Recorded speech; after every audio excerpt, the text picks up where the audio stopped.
Sarah Chen's fingerprints were permanently etched into the maintenance tunnels of Frontier Station Epsilon. 20 years of crawling through these arteries of steel and cable had made them as familiar as the lines on her palms. Today, those tunnels felt different. The vibrations weren't right. "Hey, Boris, you feel that?" She called out to her VI assistant, a jury-rigged maintenance computer she cobbled together from spare parts and stubbornness. The small drum hovering beside her chirped in agreement, its sensors already analyzing the unusual frequency. Structural integrity at 98.9%. Anomaly detected in background radiation patterns, Boris reported in its characteristic monotone. Sarah had never bothered to upgrade its voice protocols. She had more important systems to maintain. The station's deep space sensors should have picked up anything big enough to cause these vibrations. Should have, but hadn't. That worried her more than the tremors themselves. Sarah pulled up her diagnostic pad, fingers dancing across the holographic display as she accessed the sensor logs. "Well, that's not good," she muttered, staring at the readings.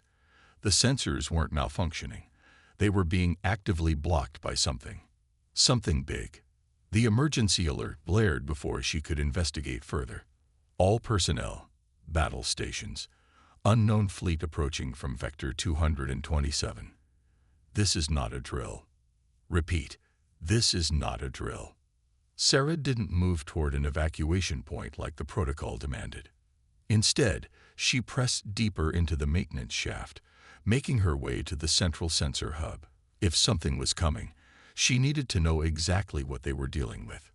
"Commander Williams won't like this," Boris observed as Sarah bypassed the security lockouts on the main sensor array. "Commander Williams can fire me after we survive whatever's coming," she replied, connecting her diagnostic tools directly to the array's primary processors. The data that flooded her screen made her blood run cold. It wasn't just a fleet approaching. It was the collective. A civilization so advanced, they were practically mythological. 3 other Frontier stations had gone dark in the past month. Now Sarah knew why. But something wasn't right with the sensor readings. The collective ship's energy signatures were fluctuating. Subtle variations that most would miss, but to Sarah's experienced eye, they told a story. A story of systems running hot, of maintenance cycles missed or ignored. Boris, run a comparative analysis on these power signatures. Focus on temporal degradation patterns. The VI processed for several seconds, an eternity for its advanced quantum processors. Analysis complete. Detected growing instability in primary power distribution networks of approaching vessels. Estimated 47% decrease in efficiency from theoretical optimal performance. Sarah allowed herself a small smile. The collective might have technology centuries ahead of humanity's, but they clearly didn't have engineers who'd learned the hard way what happened when you skipped routine maintenance. "Send these readings to my personal station. And Boris, don't let anyone know we're here." She had work to do, and she didn't need well-meaning security officers trying to evacuate her. The next 6 hours were a blur of calculations and simulations, while the station's military personnel prepared for what they assumed would be their last stand. Sarah pieced together a different kind of defense.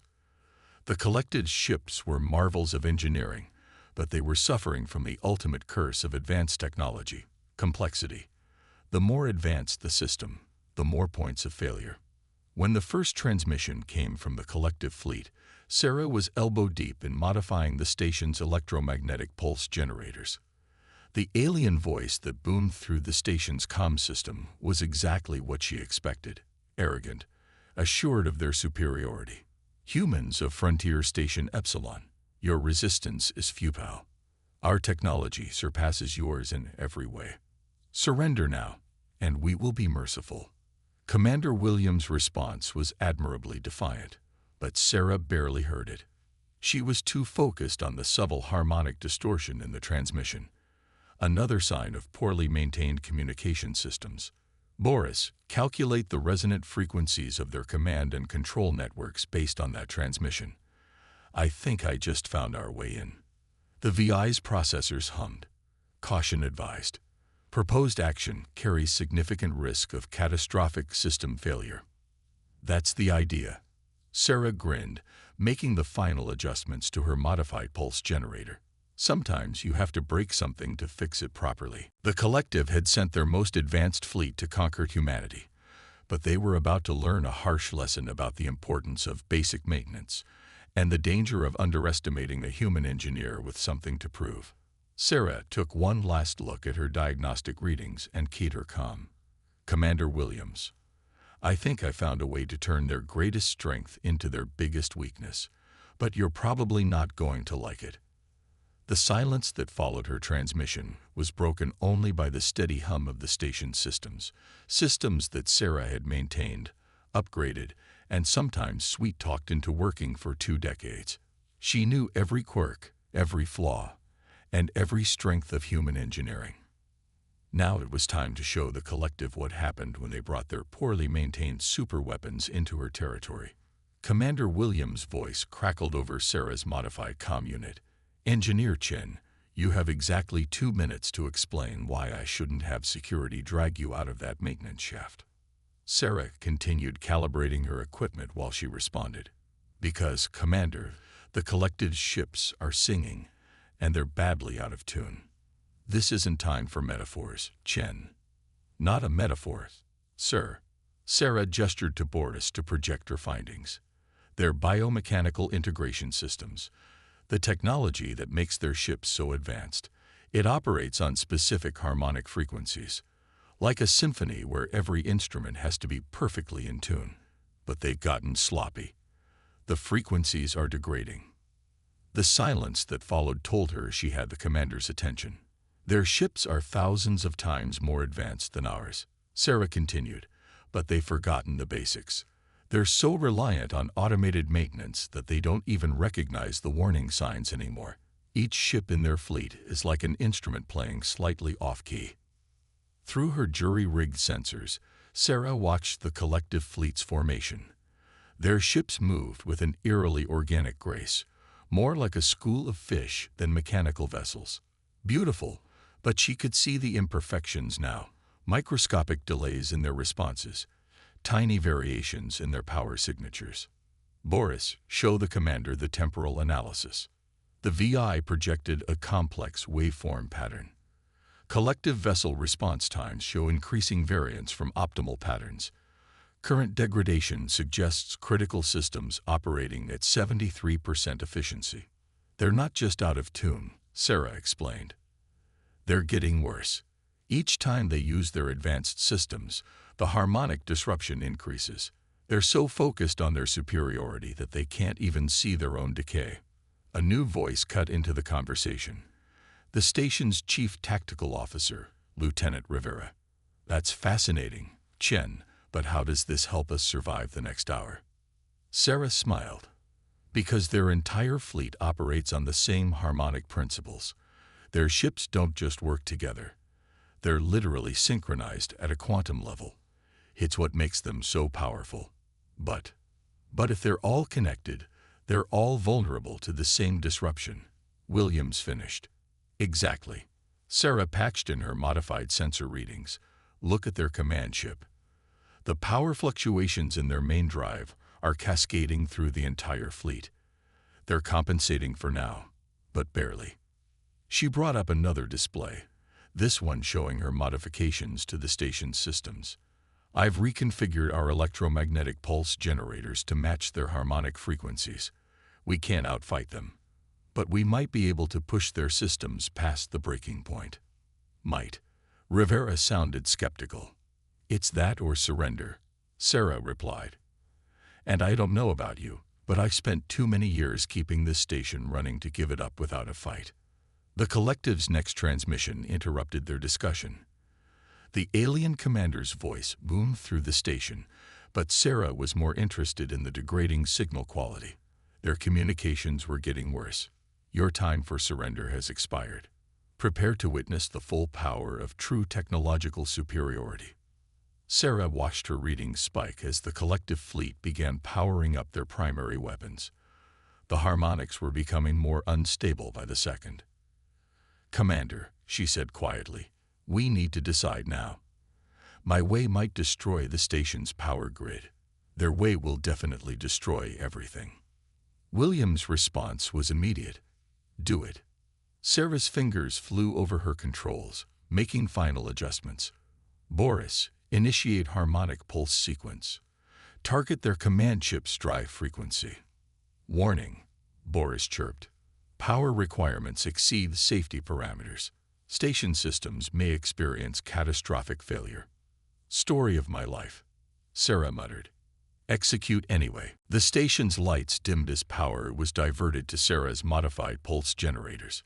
She watched the energy build, carefully tuning the frequency to match the degrading harmonics of the collective's fleet. "Engineering reports critical power drain," Rivera announced. "We're losing defensive shields." "Trust me," Sarah replied, though her hands were shaking slightly as she made the final adjustments. "Their shields are in worse shape than ours." The collective ships were moving into attack formation, their weapons charging.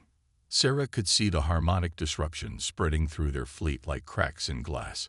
Just a little more pressure in exactly the right place. "Pulse ready," Boris announced. Sarah took a deep breath. 20 years of fixing things had taught her exactly how they broke. Now it was time to put that knowledge to use. "Remember," she said to no one in particular, "sometimes you have to break something to fix it properly." She pressed the activation sequence, and the station hummed with power as it prepared to turn the collective's greatest strength into their ultimate weakness. The moment Sarah activated the pulse, the station's power grid screamed in protest. Emergency lights flickered as energy surged through her modified systems, carefully tuned to match the degrading harmonics of the collective fleet. "Power at critical levels," Boris reported calmly. "Main reactor operating beyond designed parameters." "They built in too many safety margins anyway," Sarah muttered, her eyes fixed on the readings. The pulse had to be perfect, too weak, and it would do nothing, too strong, and it would destroy their own systems before reaching the collective ships. Through the maintenance shaft's small viewport, she watched the invisible wave of energy ripple outward. For a moment, nothing happened. Then she saw it, a tiny flicker in the collective command ship's drive signature. "First harmonic disruption detected," Boris announced.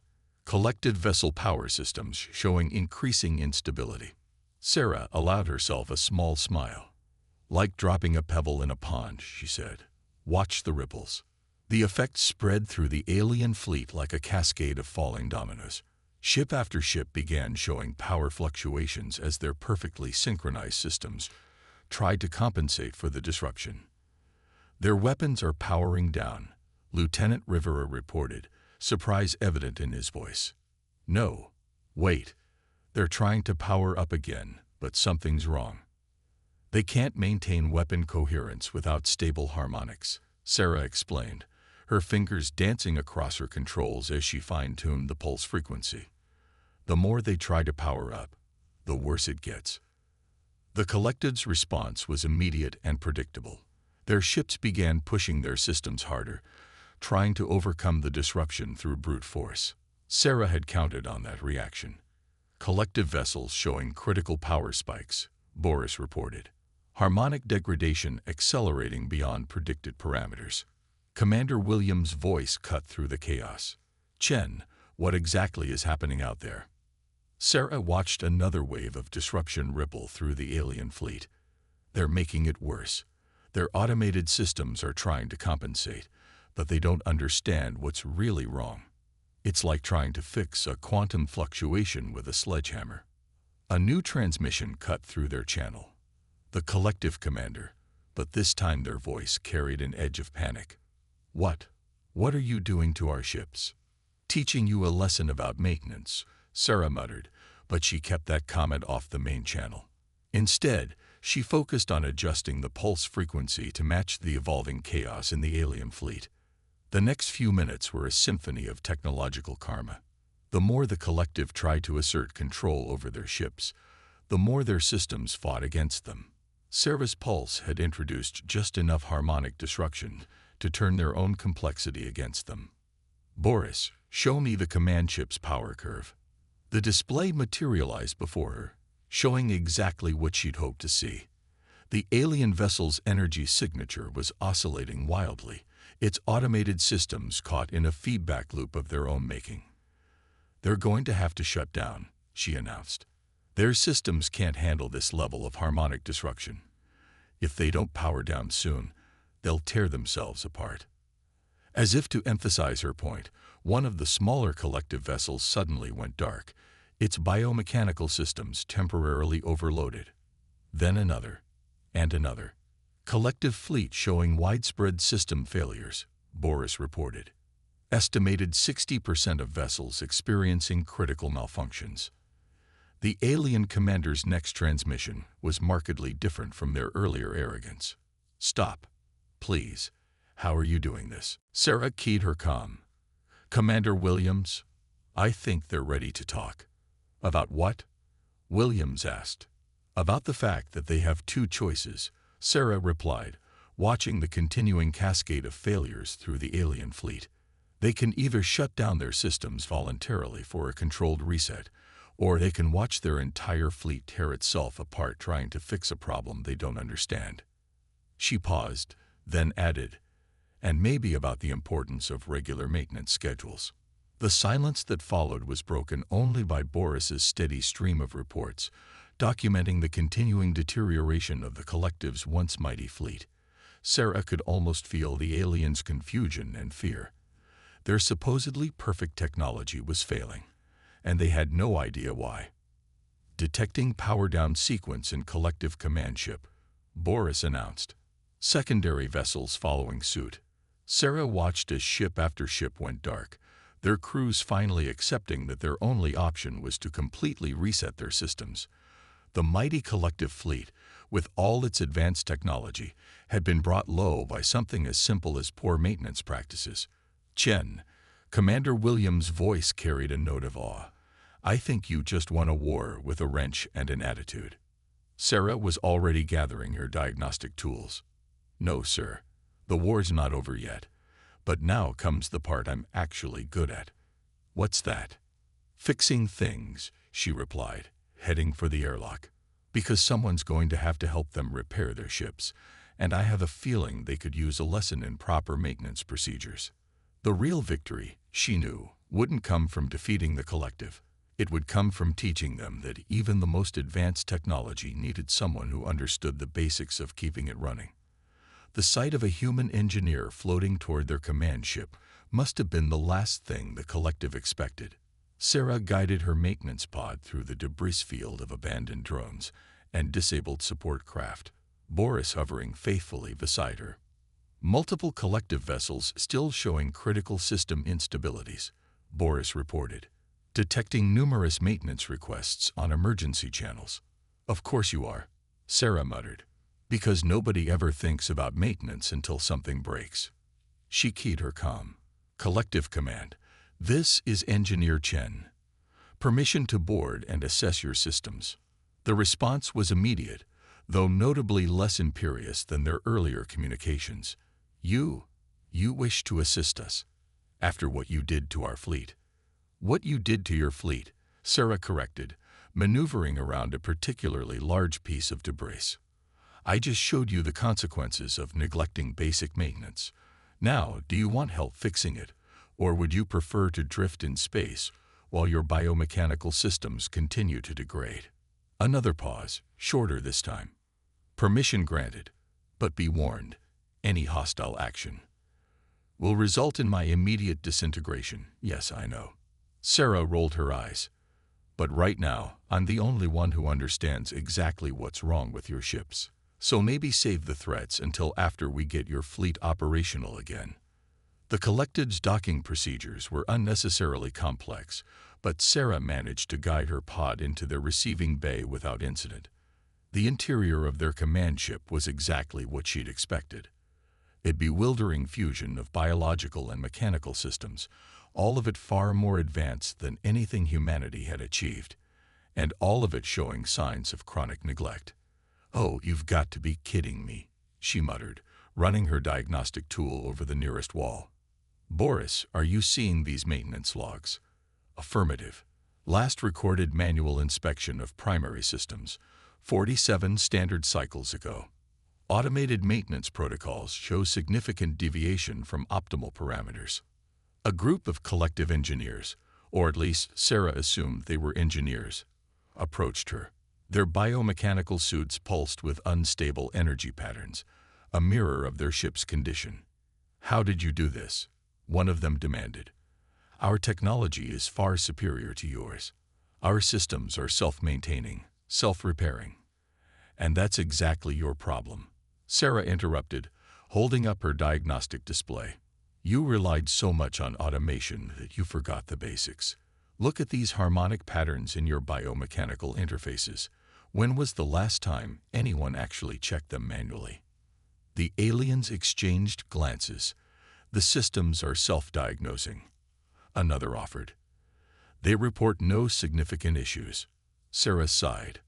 "Boris, show them the comparative analysis." The VI projected a holographic display showing the degradation patterns in their systems. Observed efficiency decrease, 27% over last standard cycle. Projected complete system failure within 12 cycles without manual intervention. But that's impossible," one of the collective engineers protested. "Our technology is amazing," Sarah finished. "Truly incredible. But you got so caught up in how advanced it was that you forgot something fundamental.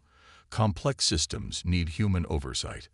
Or, well, sentient oversight, in your case." She walked over to a pulsing conduit, running her hand along its surface. "Feel that vibration? That's not supposed to be there. Your automated systems missed it because they're programmed to look for major failures, not gradual degradation. Sometimes you need an actual person paying attention to the little things." The collective engineers gathered around her diagnostic display, their earlier hostility forgotten in the face of pure engineering curiosity. Sarah couldn't help but smile. Some things, it seemed, were universal. "I can help you get your fleet running again," she offered. "But first, you need to understand what went wrong. Not just with the systems, but with your approach to maintaining them." The lead engineer stepped forward. "You would share your knowledge with us."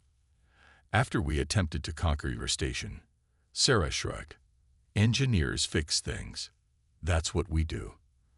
And right now, you've got about 30 ships full of things that need fixing." She pulled up the main diagnostic interface. "Besides, I've got some ideas about how to improve your maintenance protocols. Your biomechanical integration is fascinating, but you're missing some basic efficiency opportunities. For instance, if you adjusted the harmonic resonance patterns here and here." For the next several hours, Sarah found herself conducting what had to be the strangest engineering seminar in human history. The collective engineers, once they got past their initial resistance, proved to be eager students. Their understanding of advanced technology was remarkable, but they had massive blind spots when it came to basic maintenance principles. "The thing about maintenance," she explained while helping them realign their primary power distribution network, "is that it's not just about fixing things when they break. It's about understanding your systems well enough to prevent them from breaking in the first place." "But our automated systems," one of the aliens began. "Our tools," Sarah cut in. "Really advanced, really impressive tools. But they're not a replacement for hands-on experience and basic engineering sense. Watch this." She adjusted a setting in their biomechanical interface, and the entire power grid stabilized noticeably. The collective engineers crowded around, their body language showing clear amazement. "How did you know to do that?" Sarah smiled. "Because I've spent 20 years listening to machines. Sometimes they tell you what's wrong, if you know how to listen." Commander Williams' voice crackled over her comm. "Chen, status report." She looked around at the collective engineers, now deeply engrossed in studying her diagnostic readings and maintenance recommendations. "Sir, I think we might be about to turn an invasion into a technical exchange program." 3 months after what historians would later call the maintenance incident, Sarah found herself standing in a newly constructed joint human collective engineering academy on Frontier Station Epsilon. The irony wasn't lost on her. The same station the collective had tried to conquer was now hosting the galaxy's most unique educational institution. Integration of biological and mechanical maintenance protocols proceeding at 132% of projected efficiency, Boris reported, hovering beside her as she observed a class in session. Below, human and collective engineers worked side by side, sharing knowledge that bridged centuries of technological development. Who would have thought, Sarah mused, that the key to interstellar peace would be a shared appreciation for proper maintenance schedules? The Academy had been the collective's idea, surprisingly. After Sarah had helped restore their fleet, their engineers had been fascinated by humanity's hands-on approach to maintenance. In turn, human engineers were eager to learn about the collective's advanced biomechanical systems. It was a partnership born of mutual respect and a shared frustration with machines that refused to work properly. Engineer Chen, a familiar voice called. She turned to see Xalax, the former collective commander who had once threatened to destroy the station. Now he served as the Academy's co-director. We have a situation that requires your expertise. Sarah followed him to the Academy's main engineering lab, where a group of students, both human and collective, were gathered around a malfunctioning biomechanical interface. The device was a teaching tool, a simplified version of the systems used in collective ships. Nobody can figure out what's wrong with it, Xalax explained. The automated diagnostics show nothing, but it's clearly not functioning correctly. Sarah approached the device, placing her hand on its surface. The students watched intently as she closed her eyes, feeling the subtle vibrations. Boris, run a harmonic analysis. Focus on the secondary resonance patterns. After a moment, she smiled. See, this is exactly why we need both approaches. Your automated systems are looking for major failures, but they're missing the subtle degradation in the biological components. Meanwhile, if we only used human diagnostic methods, we'd miss the quantum-level interactions. She turned to the students. This is why the Academy exists. The collective's technology is incredible, but it needs the human touch, that intuition that comes from years of hands-on experience. And our human systems can benefit from your advanced monitoring capabilities. Together, we're better than either approach alone. As if to emphasize her point, the interface suddenly stabilized, its biomechanical components pulsing with healthy energy. The students broke into excited discussion, humans and aliens alike taking notes and asking questions. I never thought I'd say this, Xalax admitted, but our encounter with your station may have been the best thing that could have happened to the collective. We had become so reliant on our advanced technology that we've forgotten the importance of fundamental engineering principles. Sarah nodded. And we were so focused on catching up to your level of technology that we might have made the same mistakes. Sometimes, the best way forward is to take a step back and remember the basics. A commotion at the lab's entrance drew their attention. Commander Williams, now Admiral Williams, entered, followed by a delegation of high-ranking officials from both species. Chen, Williams called out, "We need your input on something." The collective has proposed a joint deep space exploration initiative.